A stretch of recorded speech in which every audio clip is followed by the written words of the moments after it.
All right, let's talk about the Cincinnati Bengals fresh off a primetime victory. This team still has a chance to make a run at it. But I think at this point, a lot of people in Cincinnati and in the National Football League are trying to figure out how they can keep this Joe Burrow title window open with the Cincinnati Bengals looking out in the future if they can't do something magical at the end of the 2024 season. Well, we've got some great news on that front specifically. It looks like the Bengals are linked to a massive move. That's a great sign for their future. I'm Nick, and this is Saturday Morning Inspection.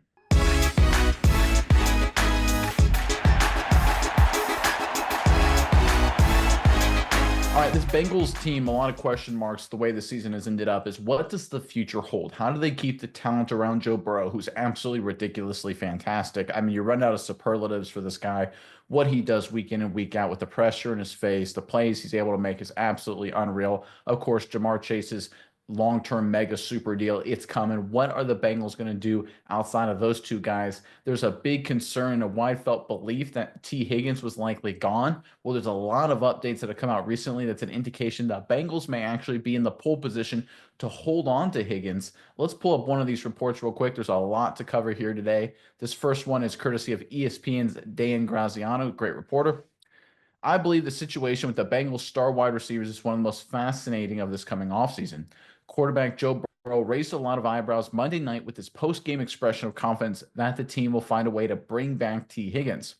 Several local reporters described it as a bombshell.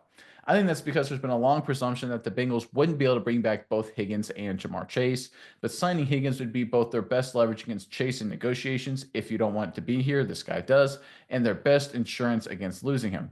There are rumblings that Higgins is pondering an agent change. He's no longer listed with his previous agent on the official NFLPA site, but he's also not listed yet with the new one. Miles, I know you got some updates there, which somehow indicates a change in the player's negotiating, or sometimes, excuse me, indicates a change in the player's negotiating stance. And Burrow's confidence shouldn't be ignored completely, as he's not the type just to say things like that off the cuff. Dan Graziano, one of the great reporters, NFL reporters around, certainly does great things over at ESPN.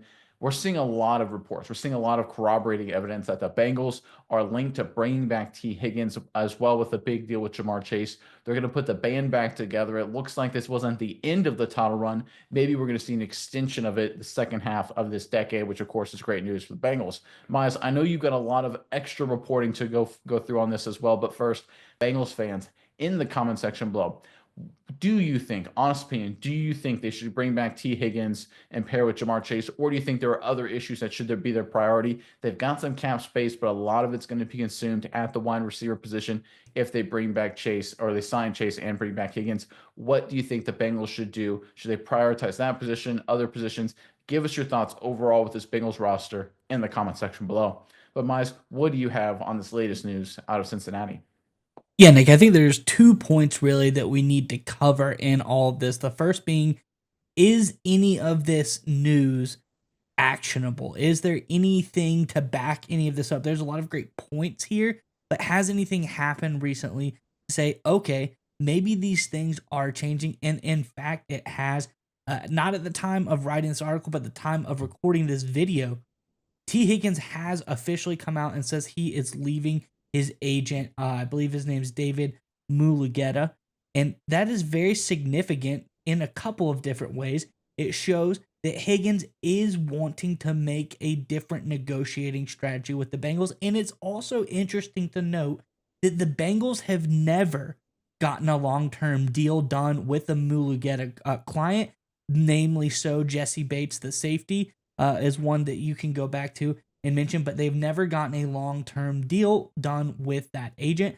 So to me, what that speaks is that Higgins is moving off of that agent to get an agent who is going to help him. I think it seems like he wants to stay with the Bengals organization. I think that's really good.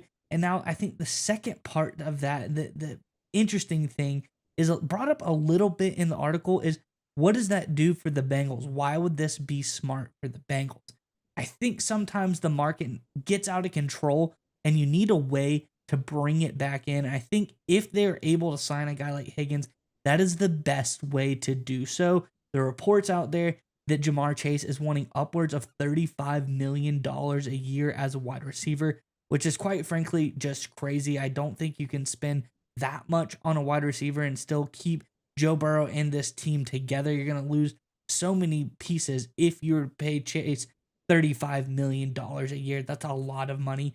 I think if they're able to get a deal done with Higgins, it is like the article said, their best point of leverage with Jamar Chase. So I think twofold, being able to say, hey, we've got a deal done here. If you don't want that, you can go ahead, see who else is going to pay you that much. I doubt anybody will. But if you don't want to, we've got a guy. T. Higgins, he came back. We were able to get a deal done with him. So we're not too scared if you threaten to leave, which obviously Chase would be a big hit. But if you look at the stats, should you really be that scared? Because you look at the Bengals, Jamar Chase, 84.8 PFF grade this season. I know he is in the running for another Triple Crown type season, but he's ranked 9th overall in PFF grade. Right behind him is T. Higgins, an 84.4 PFF grade, ranked 10th overall in PFF grades. They're very close. I know Chase gets a lion's share of the targets here, but Higgins has done quite a lot with the targets he's gotten. He's been a very, very good receiver in his own right. So I think there's a lot of good coming from this situation. I think in the wave of, questions at the coaching spot and a wave of potential bad news for the Bengals, there's an interesting piece of good news here that could really start keeping the tracks running, like you said, for that Joe Burrow title window. I think this is really interesting. We've seen some developments here, but I'm excited to see what they're able to do because, as we know, he is on that franchise tag, so they're not going to be able to actually get a deal done with T. Higgins until the season is over. Yeah, I don't disagree necessarily with the notion that maybe it's negotiating leverage, but I think the reality is 35 million, that's the going rate, right? That's what CeeDee Lamb got 34 million per year. Justin Jefferson got 35 million per year. Jamar Chase has had a better year this year than both those guys, so he's certainly not going to get too much worse. AJ Brown was at 32. Amon-Ra St. Brown was a little over 30, right? I think you're not getting Jamar Chase for less than 35 a year annualized over the course of however long this deal is going to be. I think that's the reality. And look, I don't think the Bengals, as much as they probably want to maybe use a little negotiating, hey man, you can walk if you want.